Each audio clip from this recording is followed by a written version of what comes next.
Olá, meus amigos, tudo bem com vocês? Espero que sim. Hoje nós estamos com um podcast especial. Vamos falar um pouco sobre o Papa Francisco, que nos deixou ontem, né, o feriado nacional de Tiradentes. Nós acordamos com a notícia triste da morte do Papa Francisco. E hoje a gente traz um podcast especial, onde a gente vai contar um pouco da trajetória dele e da influência e importância desse Santo Padre na Igreja Católica.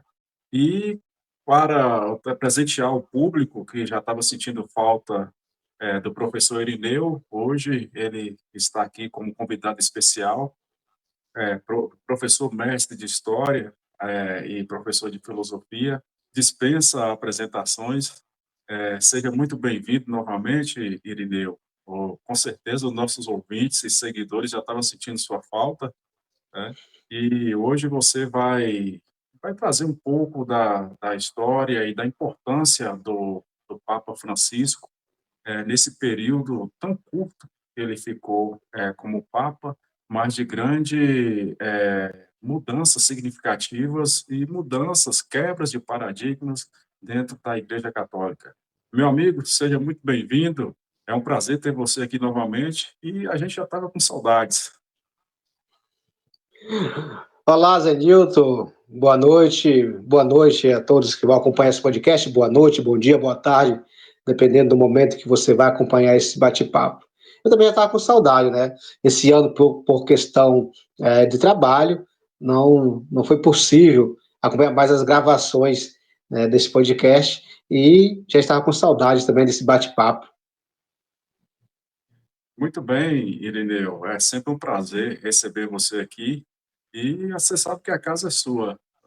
Pode ficar à vontade, que a casa é sua. Infelizmente, a gente vai trazer uma abordagem, um tema hoje, né, sobre a questão da morte, do falecimento do Papa Francisco, principalmente depois de uma data muito marcante para a Igreja Católica, que é a celebração da Páscoa. E aí, no dia seguinte, a gente recebe essa notícia. Irineu, você, como católico e também como estudioso da própria religião, mas também estudioso da história geral, como você viu a morte, como a igreja sentiu essa morte do Papa Francisco? Olha, Zilton, primeiro a trajetória do Papa, né, Papa Francisco, 12 anos, e eu conversava até com minha esposa ontem, a questão de todo o simbolismo, né, a morte, logo após o domingo de Páscoa, a igreja liturgicamente está vivendo ainda a Páscoa, né, e além do mais, 12 anos é uma coisa muito interessante, né, 12 anos de pontificado, e 12 tem um significado muito especial dentro de toda a liturgia, tanto católica, até mesmo judaica, né? 12 tribos de Israel, 12 apóstolos de Cristo. Então, assim, é algo simbólico muito forte. Agora, é uma perda, claro, todas as perdas são. Você sente bastante, né?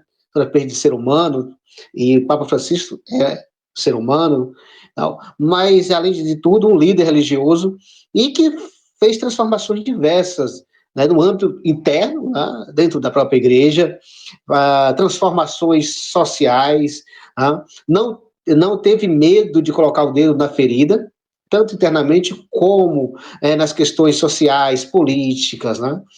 Então, essa perda, tanto para nós católicos, é uma perda, né, muito grande, porque nós estávamos aí 12 anos, e você falou rápido, mas a tendência era ter que fosse mais rápido, né? Quando ele assume o pontificado com 76 anos, então não esperava que fosse demorar talvez tanto o pontificado, né? Depois, logo, pouco tempo depois, apresenta mais problemas de saúde, enfim. Mas, assim, como ele faz uma certa, não sei se eu posso dizer, uma certa revolução dentro da igreja, né? Ele quebra com paradigmas dentro da igreja, né?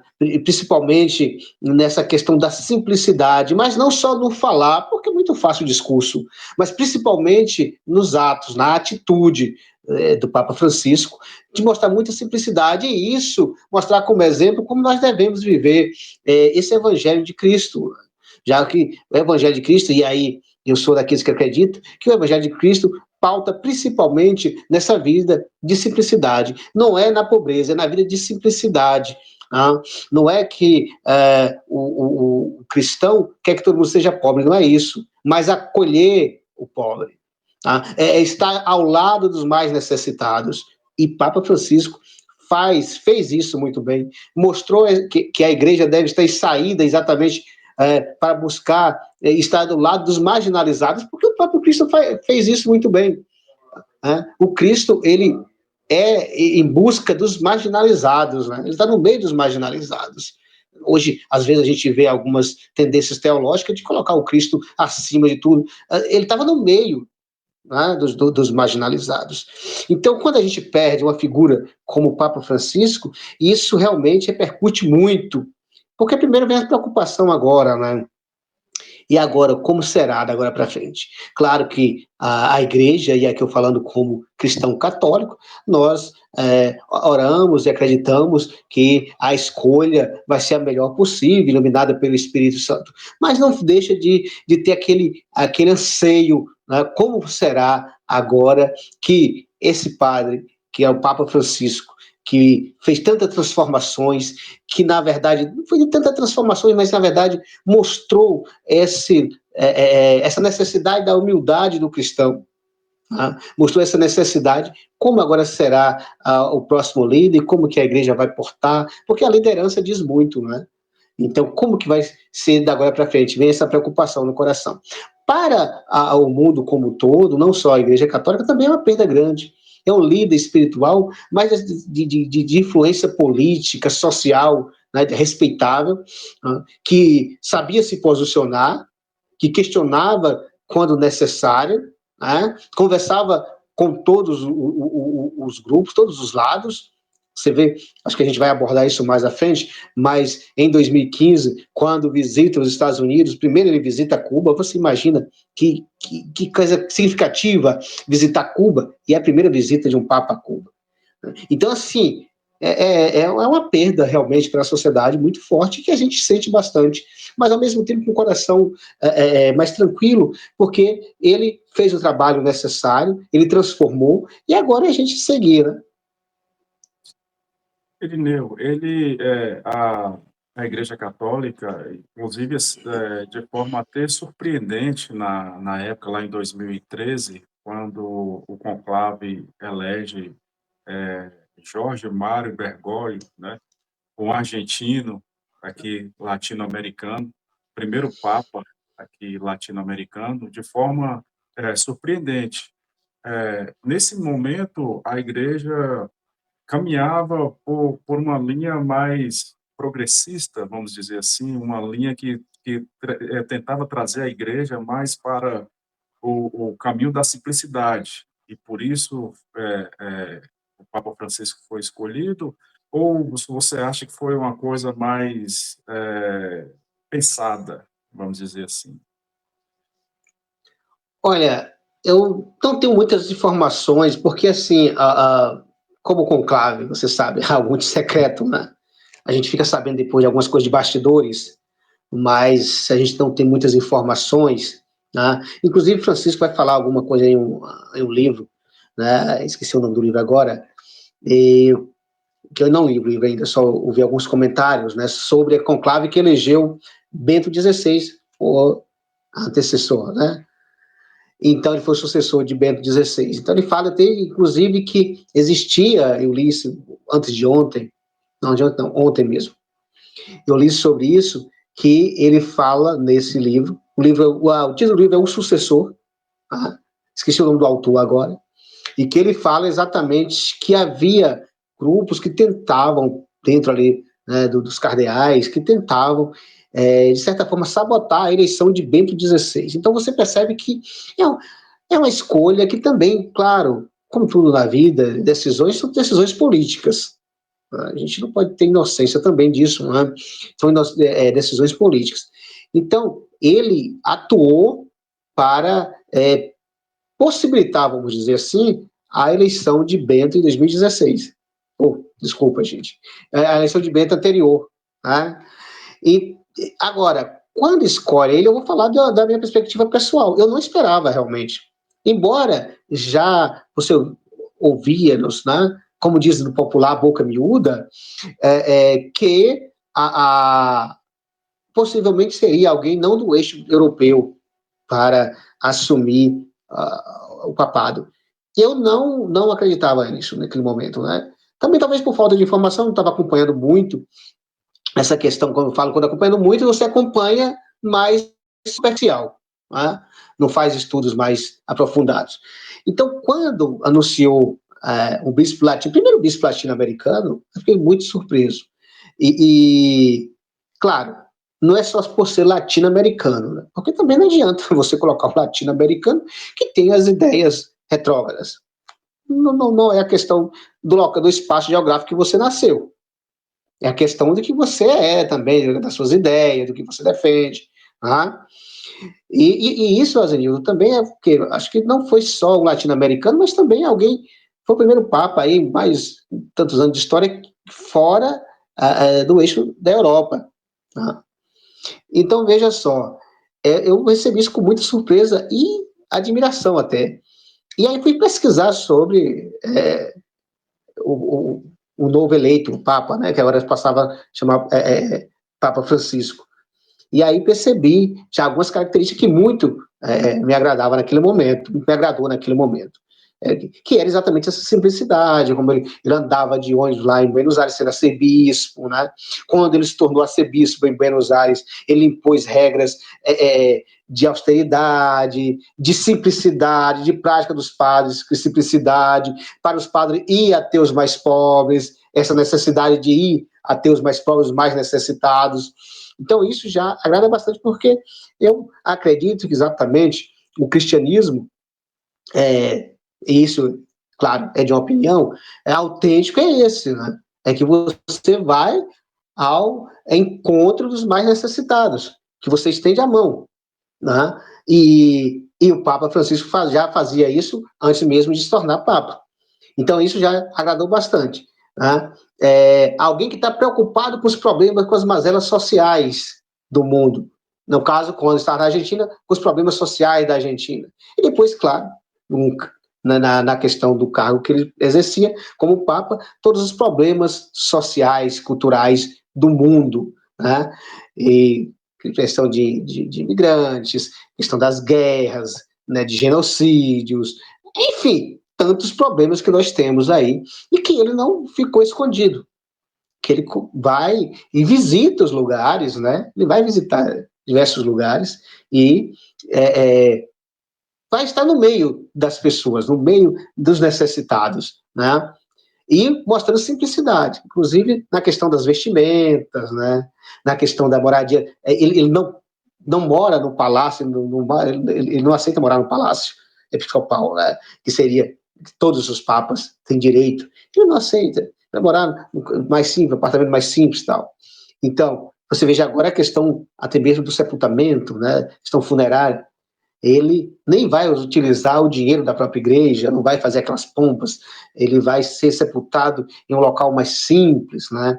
E até o próprio dinheiro é de um doador, de um benfeitor secreto, né? Também já pensou, acho que o que a mídia vai querer agora, né? Os meios de comunicação descobrir quem é esse benfeitor, né? Então, veja só, então são essas atitudes que mostram, assim, que ele era um ser, não vou dizer extraordinário, mas diferenciado. Pronto, melhor isso. Diferenciado, né, dentro de toda essa estrutura que nós temos. Irineu, essa formação que você acabou de escrever do Papa, que a gente, a maioria das pessoas, principalmente os católicos, veio perceber a partir de 2013, ele é eleito como Papa. Mas ele é da Companhia de Jesus, conhecido como jesuítas. Você acha que Isso. isso tem influenciado na formação dele? Eu gostaria de que você discorresse um pouco sobre o que é e qual foi o papel dos jesuítas, né, na expansão do catolicismo aqui na América Latina, principalmente? Azenilton, a Companhia de Jesus, né, os jesuítas, tem importância fundamental para a expansão da fé cristã no novo continente. Quando eu digo cristã, não só católica, né, que depois, é claro, ali já havia ocorrido na Europa a reforma protestante. Né? Mas trazer o cristianismo, a Companhia de Jesus, ela vai ser criada exatamente nesse contexto, nesse período aí das grandes navegações, a gente chama de grandes navegações, né? E também no contexto da Reforma Protestante. Agora minha memória aqui, em 1534, Inácio de Loyola vai fundar essa companhia com o objetivo de divulgar a fé cristã, principalmente para o Novo Mundo. Então você percebe. Né? Então, os jesuítas, eles vieram para o Brasil, não só para o Brasil, como para toda a América, né? Vieram para o Brasil e tinha como função, principalmente aí a partir da Espanha, da colonização espanhola e colonização portuguesa. A colonização inglesa é um pouco diferenciada. Nós sabemos que a colonização inglesa é um pouco diferenciada, né? Vieram cristãos, mas são cristãos de um outro grupo, né? Que nós chamamos da própria Reforma Protestante, certo? Bom, então, o que acontece? Os jesuítas eles têm uma importância muito grande nessa questão da difusão da fé e da própria questão educacional. Tem uma importância muito forte, por quê? Porque é eles que trazem essa questão de difundir a fé católica, né, aqui no Brasil. Então, os jesuítas são responsáveis pela educação no Brasil, a partir, claro, estou falando isso no processo, a partir da colonização portuguesa. Eu estou falando da questão dos povos originários, estou falando da partir da. Claro, e aí eles têm papel importante no processo de colonização, e aí, claro, tem os pontos que a gente tem críticas e tudo, lógico, né, nesse processo de colonização, eles vão ajudar esse processo de colonização e, claro, vão estar do lado da coroa portuguesa, vão estar do lado dos espanhóis nesse processo de colonização, certo? Mas tem importância também na estrutura da sociedade que temos hoje. Por quê? É com eles que os primeiros núcleos de educação vão surgir no país. Imagine aí. Então, quando você vai estudar história, você vai falar sempre de jesuítas, né? Que são eles os primeiros que vão ser responsáveis por esse processo educacional, de formação da nossa sociedade. Claro, a partir do século XVIII, se me falha a memória, vai ter um rompimento lá, Portugal, Marquês de Pombal, então o ministro lá de Portugal vai combater os jesuítas e vai expulsar os jesuítas das colônias, né? Mas até isso já em 1700 e alguma coisa, agora eu não me lembro, me falha a memória.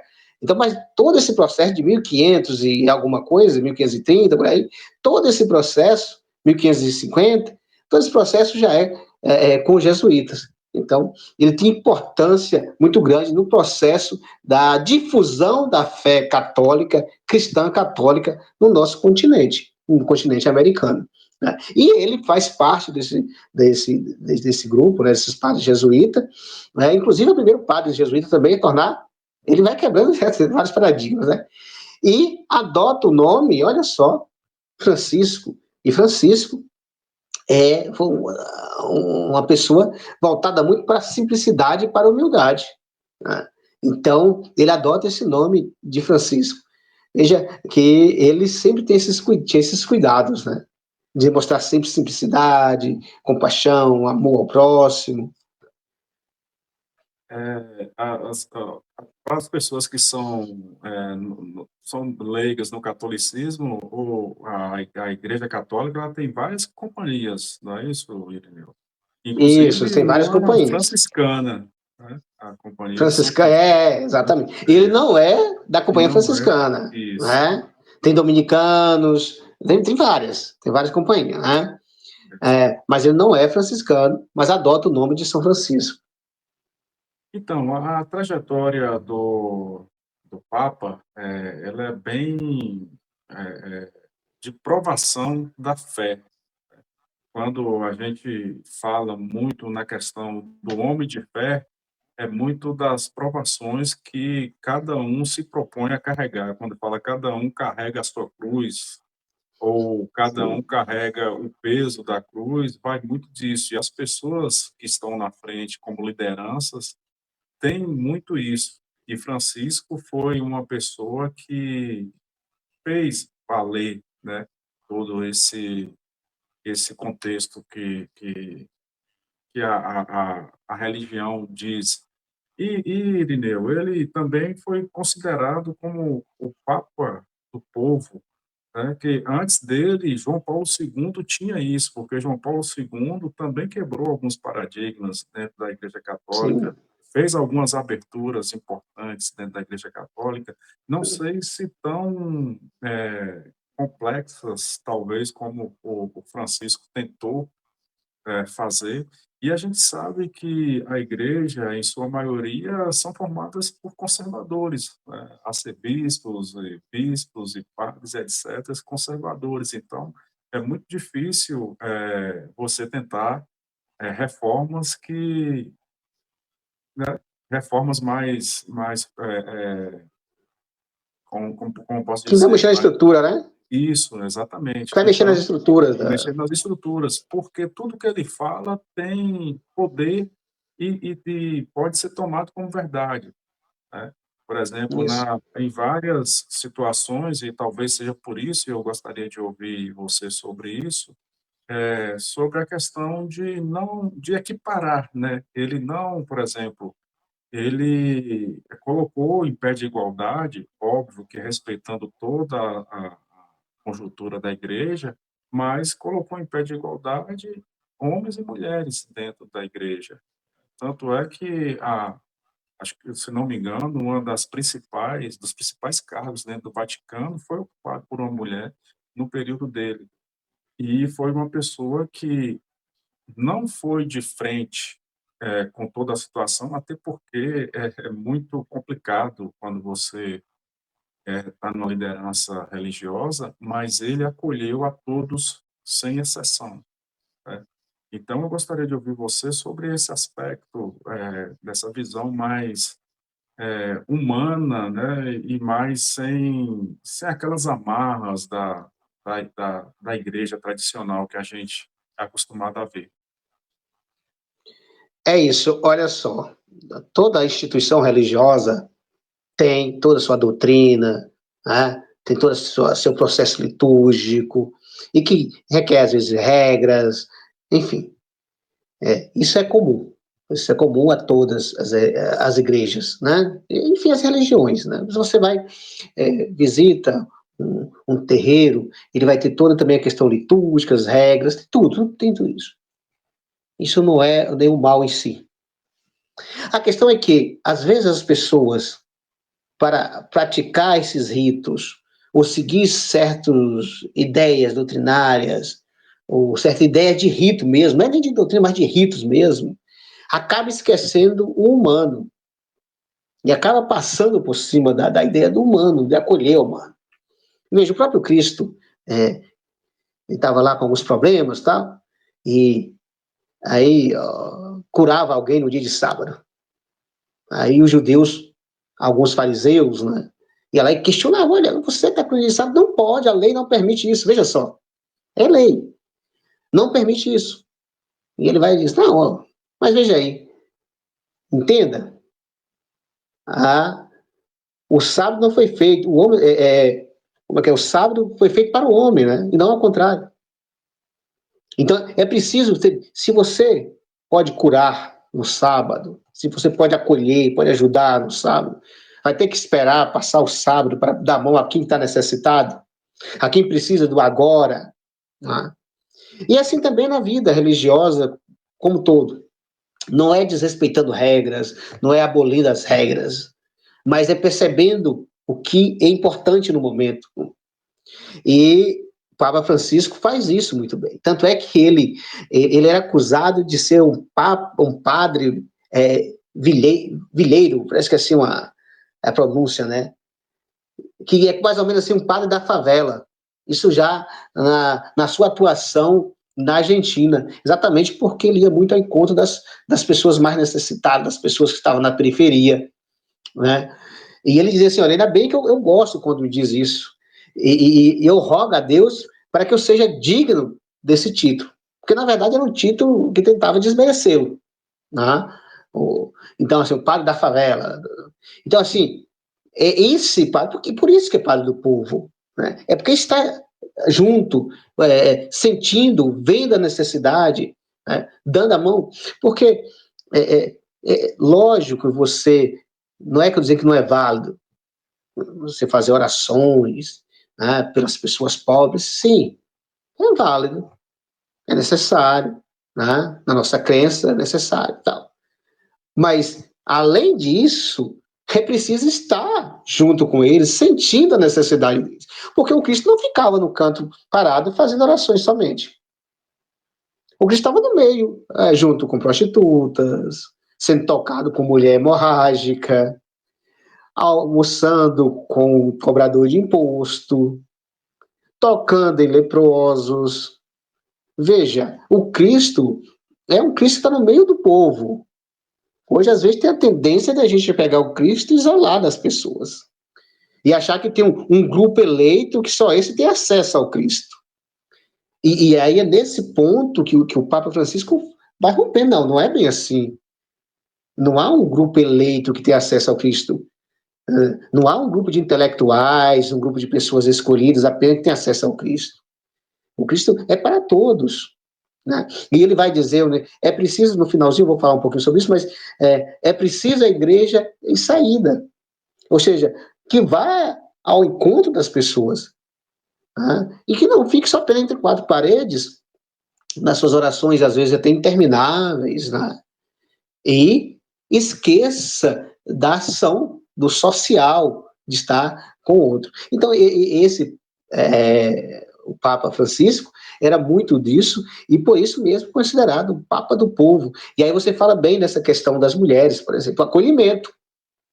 Né? Claro, uma coisa muito complexa é o sacerdócio feminino. Por enquanto, ele mesmo vai dizer em algumas entrevistas que ele acha que nunca, ele diz isso, que nunca vai acontecer o sacerdócio feminino na Igreja Católica, questões, diversas questões, né? Mas ele vai abrir muito espaço, inclusive colocando mulheres em cargos, né, que antes era só ocupado por homens, né? E vai dar essa abertura. Outra questão, Azilton, muito interessante, de acolhida, e que traz até polêmicas, né? Muito polêmica, a questão da bênção a casal homoafetivo. Né? E que ele vai liberar os padres a fazer isso. Entenda, claro, não é um casamento, não é sacramento, não é casamento. Na igreja não é que ele permitiu o casamento entre pessoas do mesmo sexo, não é isso. Mas a bênção, porque ele entende que são pessoas e que você não pode privar. Que direito você tem de privar as pessoas da presença de Deus? Quem ele elegeu como esse juiz? Tem uma passagem no Evangelho que Jesus pergunta isso, né? Quem te elegeu como juiz do teu irmão? Quem te elegeu como juiz do teu irmão? Então, assim, é preciso acolher. Porque o Papa Francisco faz muito bem isso, porque, eu volto a dizer, eu acredito muito no Cristo que acolhe. É o Cristo que vai, olha, você não pode andar com os samaritanos. Ele vai lá e bate um papo com a mulher samaritana. Conversa com a mulher samaritana. Olha, leprosos longe da sociedade, você não pode pegar próximo. Ele vai lá e trabalha junto com os leprosos. Olha, cobradores de impostos, nem pensar. São pecadores impuros, né? São pessoas corruptas, né? A gente costuma falar isso hoje, né? São corruptos. São pessoas que têm que ficar à margem da sociedade. Ele vai lá e senta à mesa com o cobrador de imposto. Não é que ele está se tornando um cobrador de imposto, um corrupto, não. Mas ele está na escuta, ele está no acolhimento. E Papa Francisco está mais. Ele está fazendo esse processo, está vivendo o evangelho. É isso. E viver o evangelho não é fácil. Não é? As pessoas confundem muito que viver evangelho Jesus está sempre realizando questões pessoais suas. Né? Olha, estou com dor de cabeça, Deus vai curar. Coloca a mão na cabeça, pronto, curou. Né? Eu estou pedindo um emprego, Deus vai me dar um emprego. Pronto. Vou fazer uma corrente de oração para Deus me dar um emprego. Esse aí é o Deus individual. Contrapõe o próprio Pai Nosso, que é a oração universal do cristão, né? Claro. A gente fala universal, tem que ter cuidado. Do cristão. Contrapõe, não diz Pai meu, não diz Pai Nosso. Ora, não é o cuidado somente comigo. Claro que a gente tem a necessidade, você vai pedir. Mas não é essa preocupação só com você. Porque só você, no planeta todo, é um especial. Né? Tem que entender o Deus da coletividade. É nesse Deus que eu acredito, né? Nesse Deus da coletividade, e por isso também que eu gosto tanto do Papa Francisco, porque ele transmite essa ideia. O Deus de todos, não é o Deus meu. O meu Deus, a gente já viu isso, já vê isso muito, né? O meu Deus vai fazer, o meu Deus vai agir. O seu Deus é uma espécie de um espelho, um reflexo seu. E aí é um problema, o seu reflexo, muitas vezes. O nosso reflexo, né? Exatamente. Irineu, você traz umas colocações muito certeiras nessa questão do cristianismo. Hoje a gente vive muito essa questão do isolamento, do Deus particular de cada um, né? E dentro dessas colocações que você colocou, eu estava fazendo uma reflexão aqui, como se o Papa Francisco fosse um solitário nessa luta, né? Nessa luta de fato colocar o Cristo entre as pessoas e não num pedestal ou num altar como muitos colocam, né? É óbvio, tem exceções, a gente poderia citar algumas exceções aqui, que vive o Cristo mesmo, como Cristo queria, né? Porque tem uma grande diferença entre o Cristo e o cristianismo, né? A vida de Cristo e o que se conta depois, que é o cristianismo.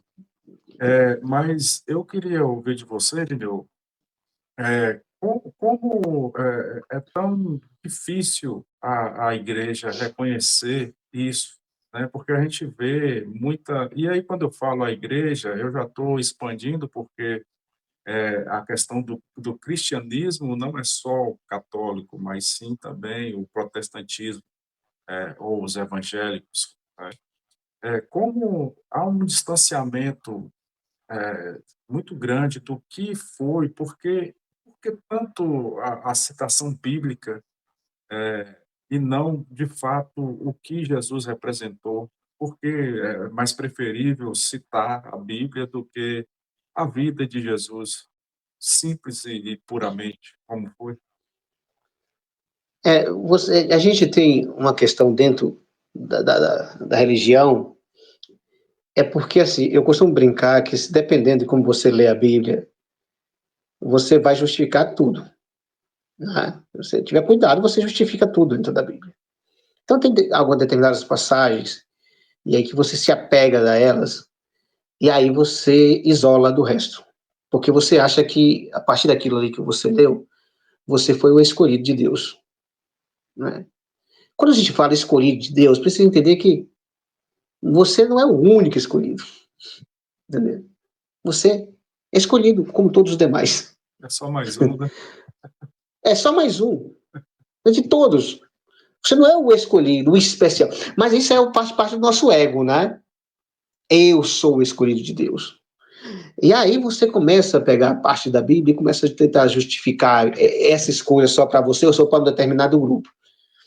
E aí divide o mundo. Aí você vai lá em Mateus, né? Que quando Jesus fala da divisão entre os que vão ficar à direita, os que vão ficar à esquerda, né? E aí você acha que você está na direita já e pronto. Não é direita no sentido político ideológico, tá certo? Mas que você é o escolhido e que todo mundo que não cumpre da maneira que você pensa e da maneira que você vê Deus, porque tem muito disso, a maneira que eu vejo Deus, né? Todos esses estão excluídos. Né? E aí começa esse problema. E aí vai esquecendo o Cristo acolhedor. E por isso que você fala do problema que nós temos. Porque aí a gente vai esquecendo do Cristo que acolhe, do Cristo que abraça, do Cristo que está junto com todos. E você vai colocando ali, não, que é o grupinho, esse sim, esses são os escolhidos, né? Esses pensam como eu penso, esses seguem o Cristo como eu sigo, né? E aí começa a colocar um Cristo mágico, que é um outro problema muito grande. É o Cristo mágico. Né? É um Cristo mágico, um Cristo que resolve tudo, um Cristo que resolve tudo de parte de mágica, porque resolve, mas não parte de mágica. Né? É como eu disse ainda há pouco, né? Tô com uma dor, pronto, estalou de dedo, resolveu. Sapateou ali, pronto, tá curado. Né? Entende como é que é o processo? E aí você vai desvirtuando, vamos dizer assim, a mensagem do Cristo. Né? E perceba, o Cristo andava os seus discípulos, a escolha dele de discípulos, né? Pessoas simples, pessoas da comunidade, pescadores, né? Mas também tinha cobrador de imposto, dentro tinha mulheres, a gente fala de Maria Madalena, mas tinha demais mulheres ali, né? Então, é um Cristo de inclusão, e é isso que o Papa Francisco viveu bastante, a ideia da inclusão, acolher a todos, né? Mas a gente tem essa dificuldade, nós temos essa dificuldade pela questão egoísta do ser humano, né? E aí que transfere para a religião, e aí começa a ficar uma religião perigosa, começa a ficar uma religião do eu, né? Do meu, e tudo que é contra, a gente precisa exterminar. Né? Você vê, quando você vai justificar a religião para, por exemplo, para atacar terreiros, né? Eu essa semana vi uma cena na rede social, que também tem coisas boas, né? A rede social. Eu vi uma cena muito interessante do padre Júlio Lancelotti. E ele recebendo a bênção de uma mãe de santo. Isso para muitos cristãos aí é um absurdo, é uma heresia, é algo inaceitável. Veja, compreender que a percepção de Deus de outra pessoa é diferente, mas não é coisa ruim.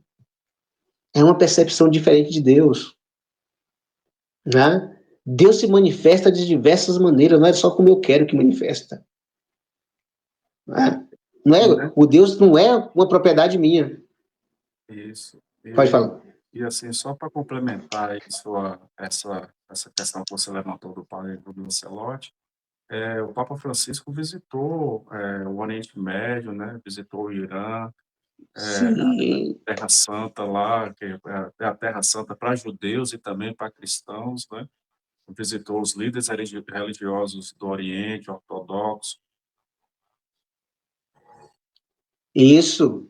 E é exatamente esse processo de, olha, é uma maneira diferente, tal, mas estamos aqui, somos todos humanos, certo?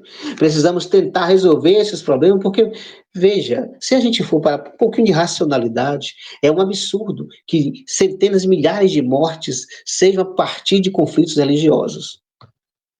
Gente, isso em qualquer religião, cristã, do Islã, qualquer tipo de religião. É inconcebível, racionalmente até. Porque, geralmente, quando você fala em Deus nas religiões, você fala em amor. Só que aí você fala amor para poucos, né? Você coloca um círculo. Não, é só para esses que estão aqui.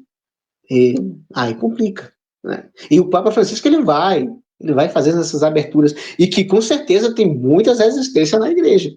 Inclusive, nós temos aí grupos que se diz católicos, né, que devem estar festejando nesse momento, porque fizeram até orações para que o Papa, naquele momento que eu estava doente, né, anteriormente, pouco tempo atrás, para que morresse. Né? Então, coisa assim, que você não consegue lidar muito bem com isso, né?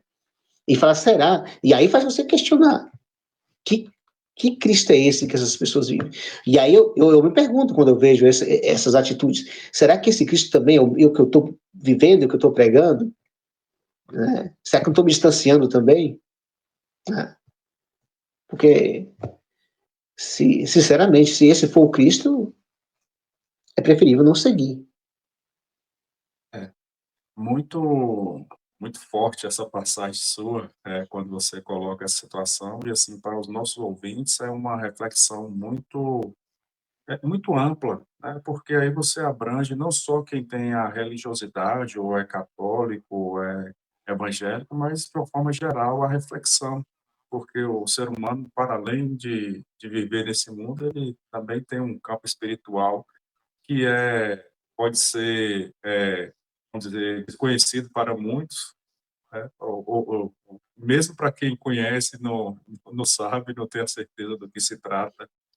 Mas, Irineu, eu gostaria de trazer aqui, antes da gente passar um pouco para a questão Papa político, né, porque muitas pessoas podem achar que o Papa é só o Papa, uma figura religiosa, né, mas ele representa um país também, o Vaticano é um país, né, ele é um chefe de Estado, e como chefe de Estado ele tem também a poder de fala e é um líder influente mundialmente. E a gente viu muito isso dele se posicionando, né, em algumas situações aí do mundo. Mas antes disso, eu preciso destacar um ponto que foi a jornada da juventude, que foi a primeira, acho que a primeira viagem dele, né, como Papa, foi aqui para o Brasil.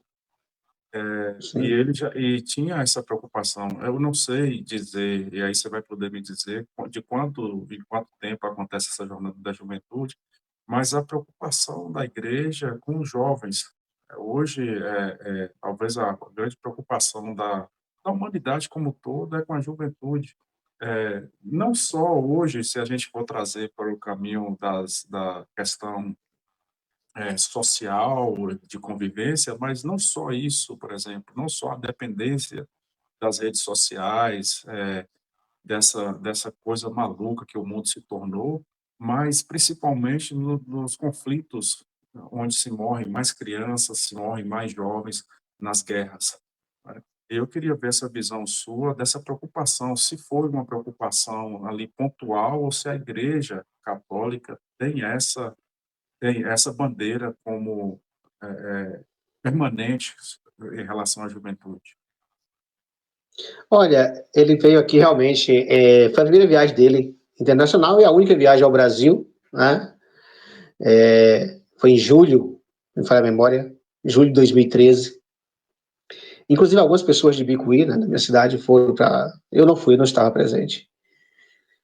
Mas, assim, não é uma preocupação só nesses momentos, né? A preocupação dessa inclusão da juventude na Igreja Católica, até mesmo porque a Igreja Católica, a gente costuma dizer, eu não tenho dados para isso, mas que a gente perde muita juventude, né? Se você for em outras igrejas cristãs, estou falando de igrejas cristãs, há um número muito maior de jovens, de engajamento da juventude, né? Até de protagonismo mesmo da juventude.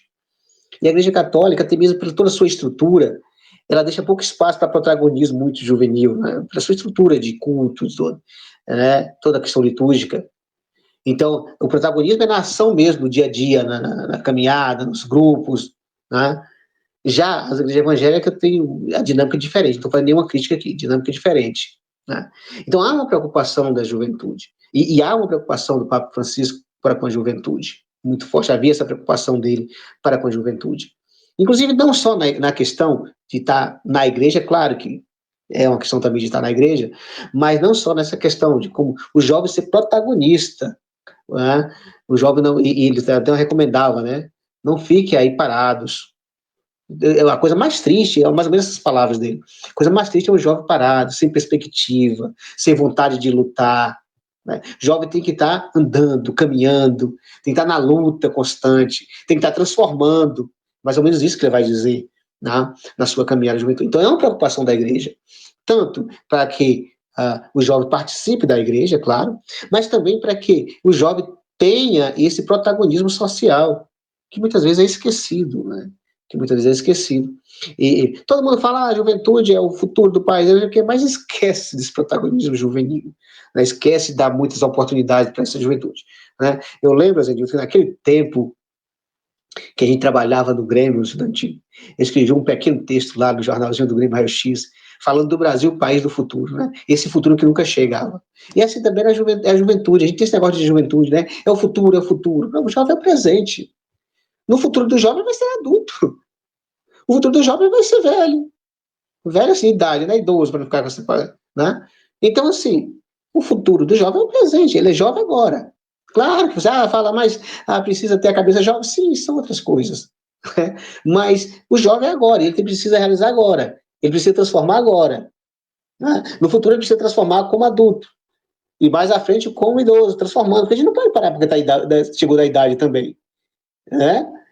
E assim até o fim, até quando não der mais, até quando acabar realmente, quando a gente deixar esse plano, né? É isso. Então, há essa preocupação, sim, da igreja, não só desse momento. Você me pegou agora na pergunta de quanto e quanto tempo. Eu não lembro bem quanto tempo. Eu sei que a próxima jornada, se não me falha a memória, será na Coreia, Coreia do Sul, parece. Próxima jornada em 2027. Né? Teve aqui no Brasil em 2013, e eu não lembro assim, quais foram os outros Você já períodos de teve uma jornada. outra nesse meio termo, né? Já teve. Já Agora teve. não sei, eu não lembro bem onde teve, mas já teve outra. Teve outra. Tá certo, Irineu. Vamos entrar aqui um pouquinho A gente falou do santo padre, do Papa Francisco, uma história espetacular. Agora vamos falar do líder de Estado, do chefe de Estado do Vaticano, que, na verdade, as figuras se misturam muito, né? Porque a gente não sabe muito. Eu acredito que até tem um certo protocolo, né, de uma viagem de Estado, representante de Estado, e uma viagem de líder religioso, né? Me corrija se eu estiver errado, mas eu acho que tem, né? Eu vou ficar lhe devendo também, isso eu não tenho muitas informações sobre, né? Mas acho que sim, viu? Mas também quando ele viaja Ou como as líder religioso, agendas, também, eu, né? Eu acho que as agendas, ele faz duas agendas, né? eu acho que é isso É, mesmo. Mas o que eu quero ouvir de você um pouquinho, que você até trouxe aí logo no início do nosso podcast, foram as visitas dele, inclusive o Papa, ele foi muito presente quando ainda tinha saúde. Ele visitou bastante países, né? Eu estava vendo aqui algo em torno de isso. 60 e poucos países que ele visitou. E dentro desses países ele teve duas vezes em Cuba, né? A primeira vez eu estava vendo que foi naquela tentativa de tirar os embargos, né, as restrições que os Estados Unidos mantinha ou mantém ainda em algumas partes em Cuba, que aí logo Isso. depois ele vai visitar os Estados Unidos. Eu só não lembro aqui agora o período de governo quem era, se era dos Estados E Unidos, eu acho que nesse período era Barack Obama ainda. Barack Obama, né? Acho que em 2015. Barack Obama. Então, e E o aí, presidente de Cuba na época era Raul Castro. ao Castro, e aí Raul a Castro. gente trouxe algumas situações aqui que a gente colocou como uns paradoxos na vida do Papa, e inclusive ele era acusado de comunista, né, um Papa comunista. Agora você imagina o Papa que já tinha esse rótulo vamos chamar pelos que não conhecem, né, de comunista, e aí vai visitar Cuba naquela visita, na tentativa de trazer um pouco vamos dizer, de conforto, né, para ali, para aquela ilha que foi tão castigada depois da Guerra Fria, principalmente, né, com os embargos econômicos. Eu queria ouvir de você um pouquinho sobre esse contexto, e aí depois a gente já entra na questão da Argentina. Bom, o PA é comunista, né? Comunista para alguns, colaboradores da ditadura para outros, e assim vai. Bem, só todas as figuras, né, importantes, eles têm, claro, esses paradoxos, né? Essas questões. E assim, e se preocupar com o pobre, preocupou com o pobre, se você preocupou com o pobre, você é comunista. Se você se preocupar com o pobre na questão de que você faz uma cesta básica, ou que você dá umas roupas no final do ano, ou que você dá uma cesta de Natal no final do ano, perfeito. Isso é ótimo. Você fez seu trabalho cristão, você, né, deu peixe na Semana Santa. Pronto. Isso tá bom demais. Agora, se você preocupar com o pobre na questão de investigar as causas da pobreza, os problemas, né, da pobreza, e tentar, de alguma maneira, solucionar os problemas, questionar a estrutura social, aí pronto. Aí você vira comunista de carteirinha. Né? Nem Marx foi tão comunista como você. Né? Nem Marx, nem Lenin, nem Stalin. Né? Stalin não era comunista, Stalin era um espertalhão que apropriou do comunismo. Mas vamos lá. Alguns registas, se ouvir isso, vai querer me jogar pedra, com certeza. Mas vamos lá. Então, ele vai fazer esse papel de estadista também, né? Ele vai fazer esse papel de visitar, não só como líder religioso, como você bem disse, mas também como líder de Estado. E em 2015, ele faz essa visita a Cuba, com essa preocupação, olha aí a preocupação, porque o embargo, veja só, quem sofre com o embargo não é o governo cubano, talvez só com preocupações e tal, mas quem vai sofrer com os embargos, com os problemas sociais, econômicos devido a esses embargos é a população cubana. A preocupação é com a população. Só que para resolver esse problema, você precisa ir na fonte do problema, quem é? É os Estados Unidos e também o governo cubano, claro. Cara, a briga foi entre eles, né? Governo e governo. Aliás, lá atrás, com Fidel Castro, e nem lembro mais quem era o presidente da época, acho que foi John Kennedy, naquela época de rompimento, né? E quando ele visita, o presidente já era o Obama e o presidente dos Estados de Cuba era Raul Castro, porque Fidel ainda era vivo. Interessante que eu estava vendo que ele, um país comunista, né, recebendo um líder religioso, e ele recebe da mão de Fidel Castro, já bastante velho, o livro Fidel e a Religião, escrito pelo brasileiro, que também é tido como comunista, com o brasileiro Frei Beto, né? Aí da trilogia dos povos, né? Que está mais ou menos uma ramificação da teologia da libertação e tal, e que também é tão criticada também. Tá? Enfim, mas é muito interessante isso, né? Ele recebe esse livro, inclusive esse livro está entre a lista do que eu vou fazer a leitura, né, se Deus permitir, mais para frente. Mas assim, mas a preocupação dele de Cuba, a preocupação com ele de países da África, sempre a preocupação de ir ao encontro das pessoas mais necessitadas. Não é simplesmente uma visita ao governo e pronto. Não, é uma visita e com essa preocupação de chamar a atenção, né, de tentar negociar melhorias para a condição de vida dessas pessoas nesses locais, tentar levar, de certa forma, a paz, firmar acordo de paz, que nem sempre é possível, gente. A gente sabe. Foi lá, mas não resolveu nada. Coisa não depende somente, né? Ele sinalizava a necessidade e tal, como líder espiritual e como líder de Estado, ele sinalizava, mas nem sempre é possível, a gente sabe disso. Né? Existem N fatores, não é uma questão para você, por exemplo, terminar com a guerra. Não é possível, não é só o Papa desejar e você acabou com a guerra.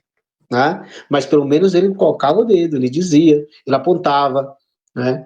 E isso foi muito importante. Isso foi muito importante. Tanto é que ele é respeitado no mundo todo. Claro que tem. Que sempre vai ter que discordar, né? Alguns discordam com argumentos, outros só de maneira bestial mesmo. Mas sempre vai ter quem vai discordar. Mas ele é respeitado, foi respeitado no mundo todo, não só pela questão religiosa, mas por essa questão de liderança política que ele exerceu durante toda a sua vida no pontificado. E também na Argentina também, depois a gente vai ter que falar sobre isso na Argentina. Foi interessante você citar a África, né, que ele visitou. Eu não lembro aqui agora quais foram os países, né, mas era um país que, inclusive, não, ainda estão em guerra, né, aquelas guerras tribais que têm uns conflitos intermináveis, né, inclusive, ele visitou países que estavam nesse conflito de guerra, Isso. mostrando, assim, que ele não tinha um receio, né, de botar a mão na ferida, como você falou, e eu acho que isso é um papel, né, assim, de um líder, né? O líder, ele precisa ter isso independente de ser religioso ou não, né? Eu acho que o líder, ele tem que... É claro que, por exemplo, nessa questão dessa geopolítica é tão complicado, né? Você, um líder, se colocar, às vezes tem que ficar ali, qualquer coisa que faz, um vacilo ou uma tomada de decisão já é uma crítica imensa, né? E, inclusive, até o Papa não escapava dessas críticas. Não está isento. Não está isento. Mas, Irineu, trazendo um pouco aqui para a casa do Papa, né, para a casa de Jorge Mário Bergoglio, né, É, eu vi alguma coisa que quando ele foi eleito Papa, não houve uma unanimidade na Argentina, né? Houve quem apoiasse, houve quem agisse com desconfiança, quem reprovasse, e tudo isso por uma questão histórica e muito traumática para o país e traumática para nós, né? Aqui da América Latina, principalmente, que sofremos com essa situação de ditadura que é tão terrível. É até complicado você falar em dias atuais, mas infelizmente tem gente que defende isso hoje em dia. Mas alguns argentinos, ou uma parcela da população argentina, acusa ele de, se não ter apoiado, mas ter se isentado, né, no período da ditadura. Eu quero ouvir sua opinião sobre isso, mas depois você já pode até emendar com a crítica dele nas políticas, né, da Argentina, ou nas tomadas de decisões dos governos recentes agora da Argentina, e o fato dele não ter visitado a Argentina como Papa. Eu quero ouvir essas três situações suas, do seu ponto de vista, que você acha. É isso, né? Como eu disse a você, a figura do Papa também não está isenta de polêmicas, né? A infabilidade é uma questão nossa católica, não para o outro, para o mundo, né? Então é nossa católica. É questão de fé nossa, aí é nosso. Veja só, essa questão da Argentina, na ditadura, e a ditadura, como você disse, coisa bastante cara para nós, latinos-americanos, que sofremos Brasil, Chile, Argentina, Uruguai, enfim, sofremos com ditaduras, né? A própria Cuba mesmo, ali também, com a ditadura, só que foi uma ditadura diferente, né? De esquerda, mas é ditadura. E eu sempre digo que, sendo ditadura, não é positivo, esquerda ou direita. A esquerda, o problema da esquerda, da direita, foi que ela teve então, a influência dos Estados Unidos, né? E a cubana teve a influência da União Soviética. E a Guerra Fria, você bem disse. Bom, então, há acusações contra ele, que ele foi conivente, ou então que ele, né, deixou lá a coisa acontecer, e que ele não agiu conforme um líder religioso no combate à ditadura argentina, que foi terrível, cerca de 30 mil mortos, não é uma ditadura, não é uma coisa simples. E você está falando de um país que ficou menos tempo de espaço temporal de ditadura. O Brasil, nós ficamos com 21 anos. Também não foi nada fácil também. Eles ficam ali, agora me falha a memória, mas não ficou tanto tempo assim, né? Mas muita gente morreu, muita gente perdeu a vida. E tem um caso que foram os padres que estavam sob, que era de certa forma sob a responsabilidade dele. Ele na ditadura argentina, ele não era ainda papa. Desculpa, não era arcebispo ainda de Buenos Aires, não era arcebispo. Mas ele já tinha um cargo de uma função dentro da Companhia de Jesus, de maior importância, que dava uma importância maior dele ali na Argentina. E tinha os padres que ficavam, de certa forma, sob a responsabilidade dele, e que esses padres foram presos e sofreram torturas. E alguns acusam ele de não ter agido de maneira enfática para libertar esses padres. Aí eu, dessa questão, fiz as pesquisas, né, porque assim, não tenho muito conhecimento sobre a história da Argentina, certo? Aliás, muito não tenho conhecimento, né, vou ser sincero. Mas aí, pesquisando, e aí, quando ele foi eleito no conclave para ser papa, aí veio mesmo à tona, mesmo as críticas, né? Aí, por exemplo, tem um professor de sociologia da Universidade de Buenos Aires que escreveu um artigo, Bergoglio, antes de ser Francisco, e publicou esse artigo em 2013, né? Um período que ele assumiu como papa, na revista Temas de Cuba. Aí você percebe que é um artigo já mais para a esquerda mesmo, tá? Mas o nome desse sociólogo é Fortunato Malimati. Eu estou dizendo assim, não sei se é assim que pronuncia, viu? Aí ele diz o seguinte, que Bergoglio, então, né, que era o nome dele, Jorge Bergoglio, mantinha relações amistosas com os militares na época e pouco fez para evitar que os padres presos, né, do que os padres fossem presos. Então ele acusa ele Bergoglio de pouca coisa a fazer, né? E outros acusam até mesmo dele ter ajudado, de certa forma, a ditadura na Argentina. Só que aí nós vamos ter aquela questão, né, narrativas. Nós vamos ter quem diz isso, né, através da escrita, através de pesquisa, né? Bergoglio, desculpa, Fortunato aqui é um sociólogo, ele faz uma pesquisa, faz um artigo, publica esse artigo, tal. Mas aí tem outros pontos de vista também que é bom também trazer, né? Adolfo Pérez, Prêmio Nobel da Paz, afirmou que, de fato, alguns bispos foram cúmplices da ditadura. Isso a gente sabe o que aconteceu no Brasil, né? Mas outros também levaram porrada, ditadura, bispos e padres.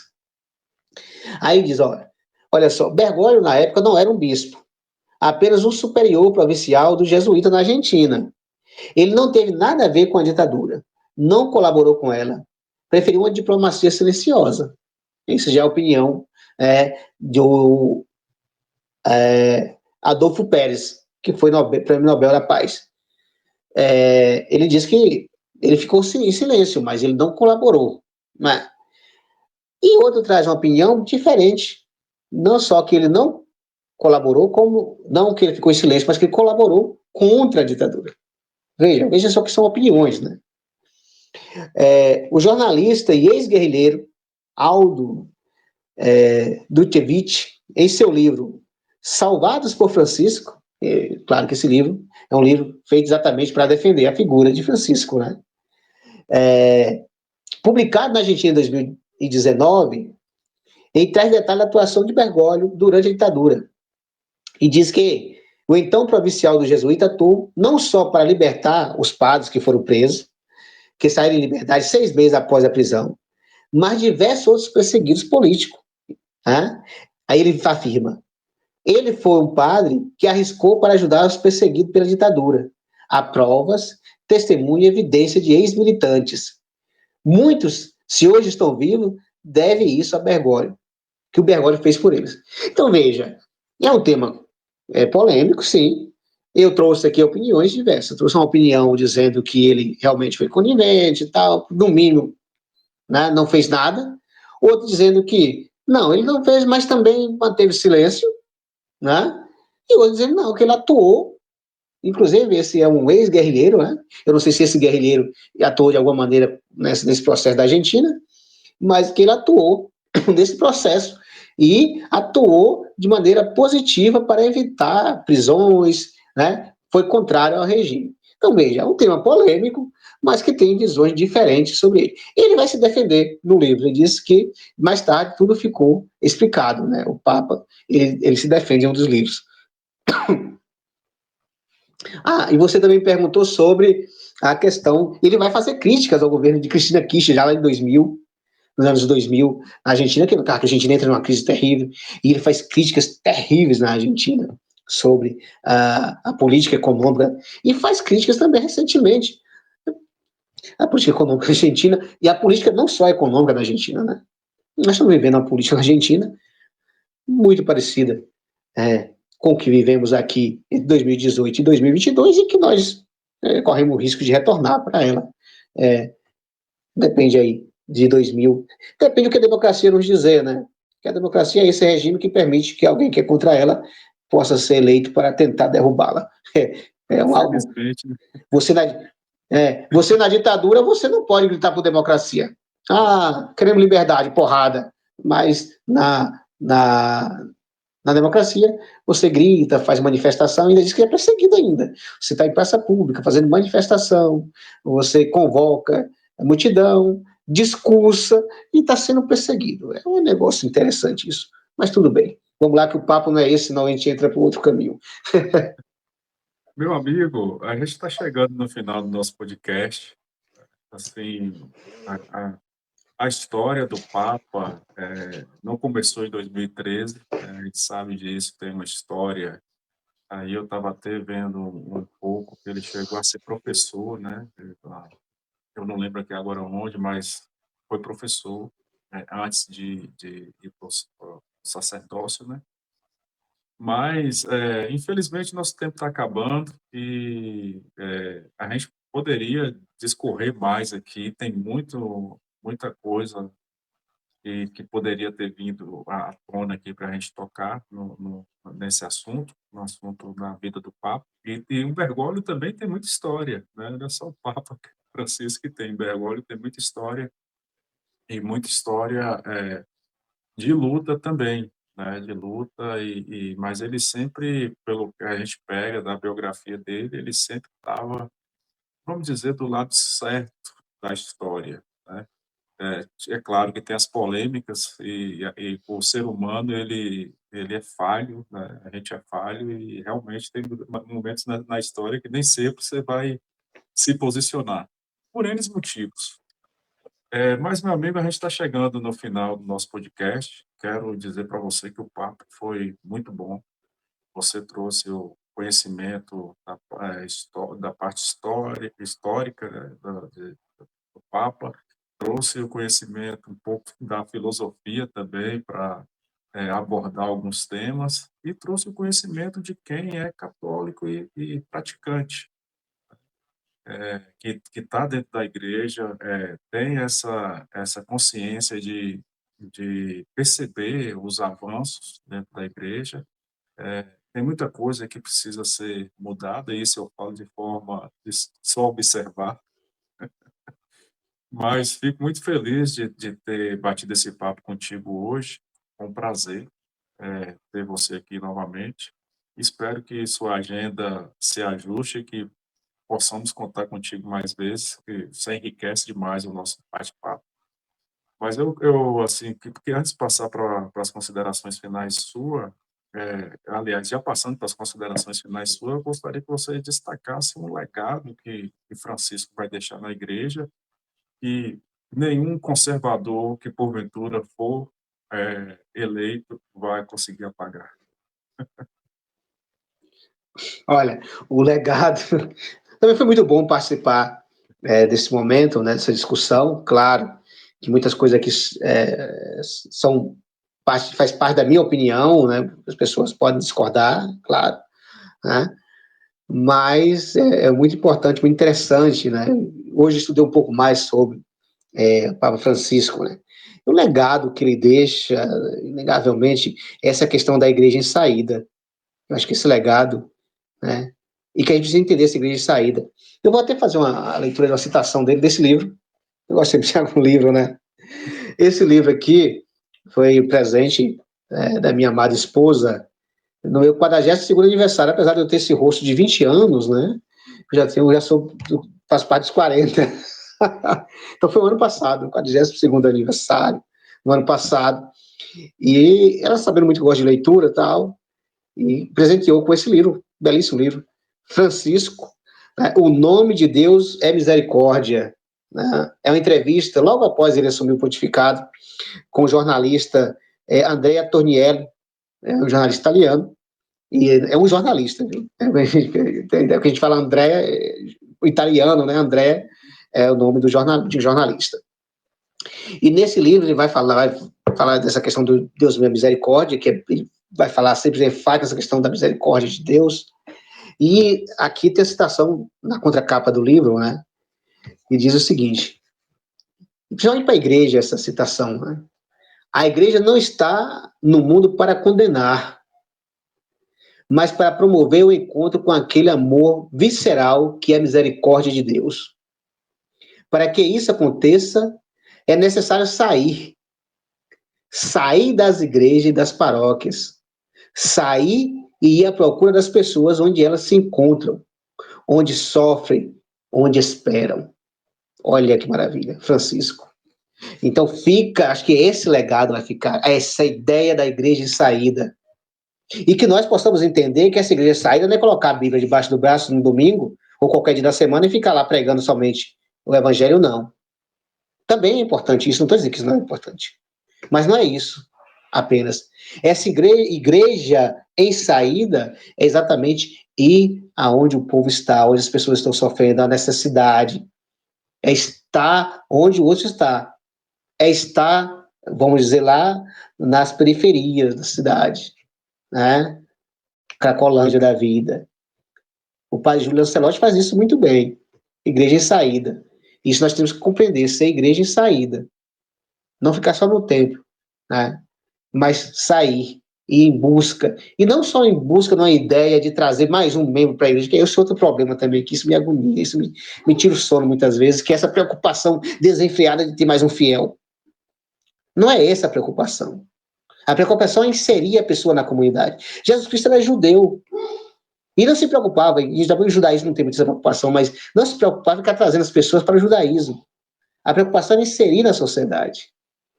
Tá? Quando as curas realizadas, você olha, a cura tem sempre um fundo de inserção na sociedade. São os leprosos que não podem estar na sociedade, né? A hemorrágica que não pode estar na sociedade porque o sangue era algo terrível para os judeus, impuro, não poderia estar em sociedade. Enfim, o cego que não enxergava, que ficava lá pedindo esmola. O coxo que não conseguia andar. Então, inserção na sociedade. E essa saída é buscar para a reintegração, é trazer a pessoa. Tem outra frase dele, que eu li na rede social, essa questão agora da morte dele, muitas frases, né? A única maneira que nos é possível olhar para o outro de cima para baixo, se for apenas para levantá-lo. Né? Então, eu acho que esse legado não tem conservador, não tem ninguém que consegue derrubar, porque ele já deixou implantado na nossa ideia, né, dessa igreja em saída. Muito bem, Irineu. Eu acredito que aí você já finalizou nas suas considerações finais com as palavras de Sim, sim. Francisco, né? Isso. Mas se quiser falar mais alguma coisa, pode ficar à vontade. Não, acredito que essas palavras de Francisco são necessárias, suficientes, né? São suficientes para finalizar. Pronto, beleza. Meu amigo, mais uma vez, muito obrigado por sua presença aqui, por ter aceitado o convite. Eu sei da sua correria e da agenda lotada, mas foi um prazer a gente fazer esse podcast especial, trazendo um pouco, como você falou, da visão que a gente tem do homem, né, do Papa Francisco. É uma visão pessoal, como você citou, claro, com elementos da vida dele, né, e comprovados que a gente tem aí através de pesquisas e de fatos. Quero te agradecer mais uma vez e dizer que o podcast está sempre de portas abertas para você. Você faz parte dessa casa aqui e você é convidado e entra sem pedir permissão. Beleza? Um abraço, meu amigo, uma boa Beleza? noite. Obrigado. Aos nossos Boa ouvintes, noite. o nosso muito obrigado. Curta, compartilha. Esse podcast está espetacular, um podcast fantástico. Mesmo para você que não tem religião, tem muita história, né? História verídica e história de fato aqui nesse podcast. Vai enriquecer muito seu conhecimento. Curta, compartilha, nos siga no Instagram, se inscreva no nosso canal no YouTube e até a próxima. Fique na paz.